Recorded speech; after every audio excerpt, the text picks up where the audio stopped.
ሰላም ሰላም ውድ የሰኒ ዘሚካኤል ዩቲዩብ ቤተሰቦች እንዴት አላችሁ? እግዚአብሔር ይመስገን እኔ ሰላም ነኝ። ለዛሬ ወደ አዘጋጀሁላችሁ ፕሮግራም እንሄዳለን።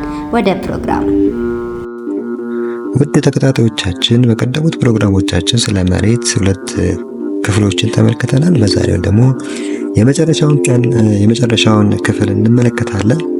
ጌታችን ኢየሱስ ክርስቶስ እንዲህ አለ፣ ስለ ምድራዊ ነገር በነገርኳችሁ ጊዜ ካላመናችሁ ስለ ሰማያዊ ነገር ብነግራችሁ እንዴት ታምናላችሁ? ከሰማይ ከወረደው በቀር ወደ ሰማይ የወጣ ማንም የለም፣ እርሱም በሰማይ የሚኖረው የሰው ልጅ ነው ብሎ በዮሐንስ ወንጌል ምዕራፍ 3 ቁጥር 12 ላይ እንደተናገረው አፈር፣ መሬት፣ ምድር የሚባሉትን ለይቶና አስተውሎ ማወቅ አስፈላጊ ነው። ለምሳሌ ግዙፍ የሆነ የሥጋ አካል ለአፈር፣ በእግዚአብሔር ሕያውና ረቂቅ የሆነ የነፍስ አካል ለመሬት፣ ድብቅ ህቡ የሆነ የመንፈስ ቅዱስ የመንፈስ አካል ለምድር ምሳሌዎች ናቸው። እንዲሁም ላስተዋለው ግልጽ ነው።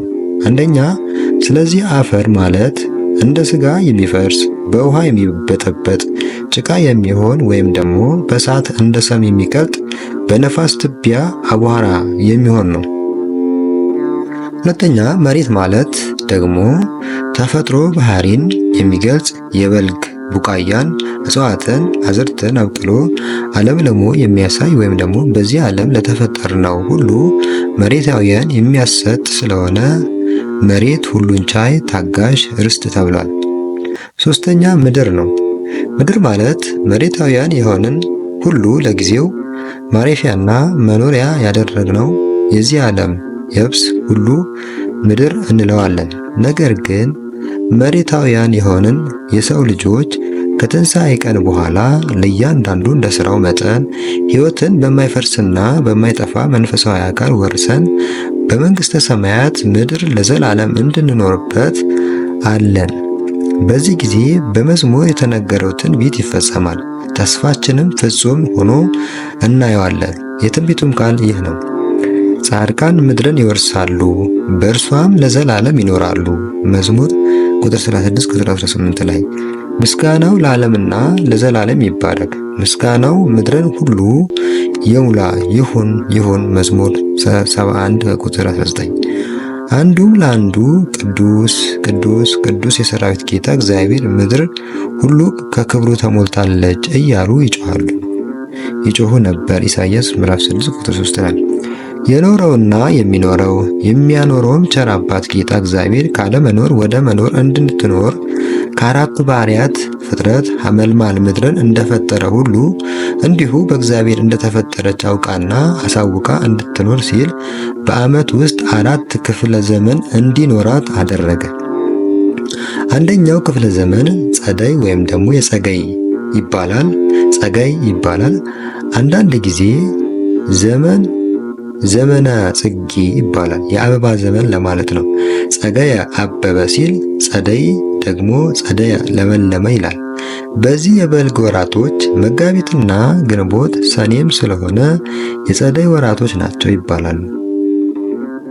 በሱባ ቋንቋ ከጃንሸዋ ያገኘነው የዓመት መጀመሪያ መጋቢት ሳይሆን መስከረም በመሆኑ የጸደይ ወራቶች መስከረም፣ ጥቅምት፣ ህዳር ሲሆኑ ለሶስት ወሮች 91 ቀኖች አሏቸው። ስለዚህ የአበባና የፍሬ ጊዜ የመኸር ወራቶች ሆነው በኢትዮጵያ ምድር ላይ ይገኛሉና ዘመነ ጸደይ፣ ዘመነ ጸገይ ብለን እንጠራቸዋለን። ሁለተኛው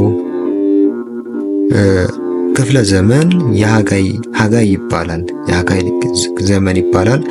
ሀገየ ባጀ በጋ ሆነ ከሚለው ቃል ሀጋይ የበጋ ወራቶች ታኅሳስ፣ ጥር፣ የካቲት ናቸው።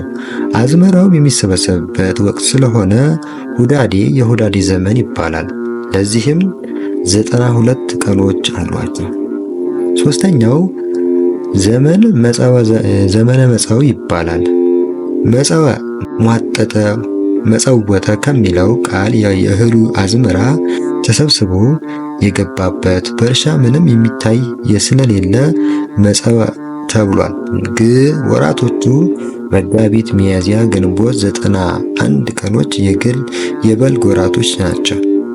የመጸውን ዘመን ለጸደይ ሰጥተውት እናገኛለን። ነገር ግን ከዣንሸዋ መጸው የበልግ ወራት እንጂ የአበባ ወራት አይደለም። ለሌሎች ሀገር ሊሆን ይችላል፣ ለኛ ግን አይሆንም አይደለም። ስለዚህ ዘመነ መጸው እንላለን። አራተኛው ክፍለ ዘመን ዘመነ ክረምት ይባላል። ከርመ ከራሚ የከረመ መክረም መባጀት መሰንበት መቆየት መኖር ማለት ነው። የክረምት ወራቶች ሰኔ፣ ሐምሌ፣ ነሐሴ ናቸው። እነዚህም የዘር ፍሬ የሚዘራባቸው ናቸው። 91 ቀን አሏቸው። አራቱ ክፍለ ዘመኖች አንድ ዓመት ሲሆኑ ለአንዱ ዓመት 365 እና 1/4ኛ ቀኖች አሉት። ዘመን፣ ወቅት፣ ጊዜ የሚባሉትን ለይቶ ማወቅና መረዳት ያስፈልጋል። ዘመን ማለት ዘመናዊ ባለ ጊዜ ወቅቱ የሰጠው ነው። ነገር ግን ዘመነ ሰላም፣ የሰላም ዘመን፣ ዘመነ ኩናት፣ የጦርነት ዘመን ይባላል። ወቅት ማለት ደግሞ በምን ወቅት መጣ? ሌሊት ወይስ ቀን? ጊዜ ደግሞ የንጋትን፣ ማልዳን፣ ቀትርን ወይም ደግሞ ሰዓቶችን ይለያል። ለአንዱ ዕለት 12 ሰዓት ቀን 12 ሰዓት ሌሊት ሲኖሩት በድምሩ ለአንድ ዕለት 24 ሰዓት እንዲኖሩት እግዚአብሔር ወስኗል። በኢዮር ክልል ውስጥ ባለችው በሐመልማል ምድር ክረምትና በጋ ሌሊትና ቀን እንደሚፈራረቁባት ሁሉ እንዲሁ በሌሎች ዓለማት ምድር ሌሊቱና ቀኑ ይፈራረቃል። ነገር ግን የቀኑም ብርሃን የሌሊቱም ጨለማ የሚረዝምባቸውና የሚያጥርባቸው አላቸው። አንዳንዶች ግን በጨለማ ብቻ ወይም በብርሃን ብቻ ሲኖሩ፣ ሌሎች ደግሞ ብርሃንና ጨለማ ሳይኖርባቸው በተሰጣቸው ተፈጥሮ ባህሪ ይኖራሉ። ለሁሉም ከእግዚአብሔር የተሰጠው ተፈጥሮ ባህሪ አንዱ ከሌላው ልዩ ናቸው። ውድ ተከታታዮቻችን እንግዲህ ስለ ሐመልማል ዓለም ስለ መሬታችን የነበረን ቆይታ ይሄን ይመስል ነበረ።